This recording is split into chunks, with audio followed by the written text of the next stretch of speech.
Kita bicara bisnis sekarang. Sahabat kenal dengan istilah pain point. Benar, pain asal kata dari sakit, yang di point, yang ditunjuk. Sederhananya arti terjemahan bebasnya, pain point adalah menunjukkan di mana tempat yang sakit. Dan dalam istilah bisnis ada yang namanya pain point.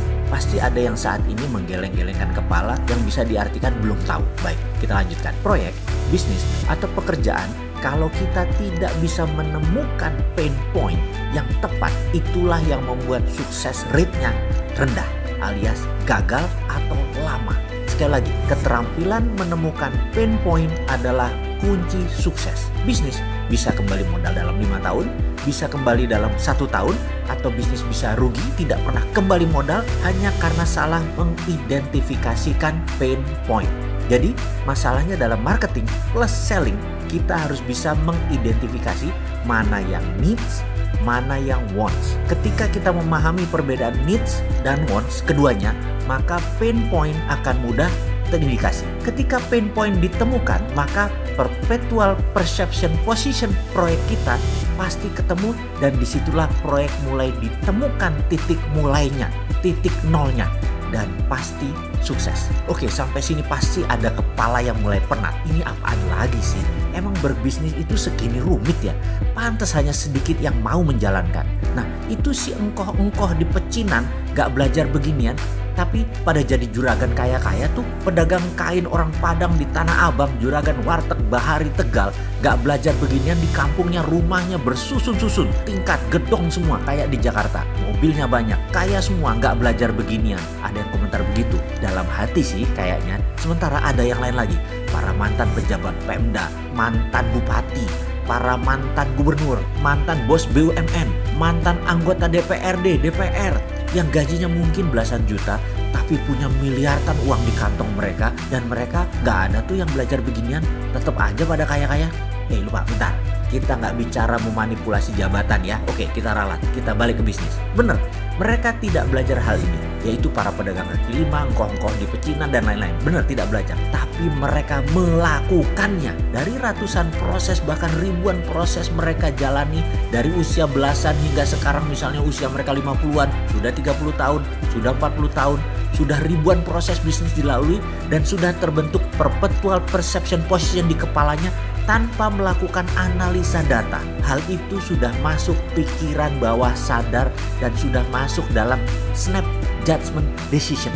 Itu artinya mereka belajar juga, hanya secara tidak sadar dengan melalui perjalanan dan pengalaman hidup mereka. Seseorang dengan insight dalam tanda petik bisnis yang dalam tadi, jika melihat sebuah tempat usaha, dalam sekejap mereka bisa tahu ini akan jadi besar, ini pasti gagal, ini bakalan hanya jalan di tempat. Matanya dengan cepat menemukan titik pain point, otaknya dengan cepat menemukan di sini needs-nya. To make story short, wants atau keinginan itu adanya di pikiran atas sadar atau dikenal dengan istilah conscious mind. Needs atau kebutuhan berada di pikiran bawah sadar atau dikenal dengan sebutan subconscious mind. Kita semua tahu bahwa conscious mind itu memberikan kontribusi hanya 12%, sementara subconscious mind memberikan 88% kontribusi kepada kehidupan. Namun subconscious punya kelemahan, mereka tidak punya value, tidak punya perception. Jadi Anda harus mengenal apa itu subconscious, karena disinilah kunci sukses Anda. Maaf, data lengkapnya nonton aja di video Sadar Kaya Advance. Kita lanjut ya. Hubungannya dengan marketing plus selling jadinya apa? Keputusan membeli, sekali lagi ini huruf kapital, keputusan wants, keinginan, bukan keputusan needs, kebutuhan. Begini contohnya needs, seseorang akan kebutuhannya dengan transportasi. Wants-nya ingin naik Mercy. Sekali lagi, needs tidak bisa diubah, wants bisa diubah. Jadi kebutuhannya akan transportasi tidak bisa diubah, tapi keinginannya naik Mercy bisa kita ubah. Gitu ya, harus diingat ya. Subconscious sulit diubah, conscious ikut angin. Selling itu conscious mind, marketing itu subconscious mind. Nah, mulai pening kan sekarang? Baik, sampai di sini pasti mulai nyambung dengan apa yang saya maksud di awal diskusi ini, yaitu pentingnya menemukan pain point, pentingnya mengidentifikasikan needs dan wants, di mana hasil akhirnya adalah membuat software perpetual perception position, yang mana hal ini harus diletakkan di bawah sadar seseorang agar dia bisa dan pasti menjadi sukses keputusan bisnisnya, karena semua keputusan bisnisnya pasti benar. Sekali lagi, saya memberi ilustrasi. Needs, wants, pain point, perpetual perception position dalam sebuah pemahaman. Jadi semua pelajaran di awal kita ulang dalam sebuah pemahaman. Seseorang tinggal di Cibubur, kerja di Jakarta. Setiap hari dia bersama 2 juta manusia yang lain berangkat pagi hari. 2 jam sampai 3 jam sehari dia habiskan waktu di jalan untuk berangkat kerja. Kebutuhannya memindahkan dirinya dari rumah ke tempat kerja adalah masalah transportasi, itu adalah needs. Setiap hari dengan kendaraan umum dihabiskan waktu 2-3 jam.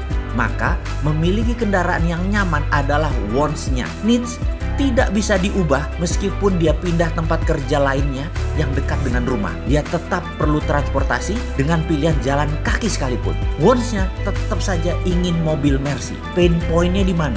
Banyak sisi melihatnya. Ada puluhan pain point-nya. Dapat satu saja Anda jadi milioner. Salah satu pain point, lihat saja Gojek, lihat saja Uber, lihat saja Grab. Ada lagi yang lain? Ya pasti ada. Sekali lagi saya tanya, pain point-nya mana? Satu sudah dilihat oleh Gojek dan Grab, pasti Anda sudah mulai tangkap. Sekarang pasti Anda sudah mendapatkan aha momennya. Apa masih belum? Ada banyak contoh loh, ada puluhan pain point-nya. Apa masih perlu penjelasan? Apa itu perpetual perception position? Ini belajar bisnis apa belajar psikologi ya? Kita lanjut.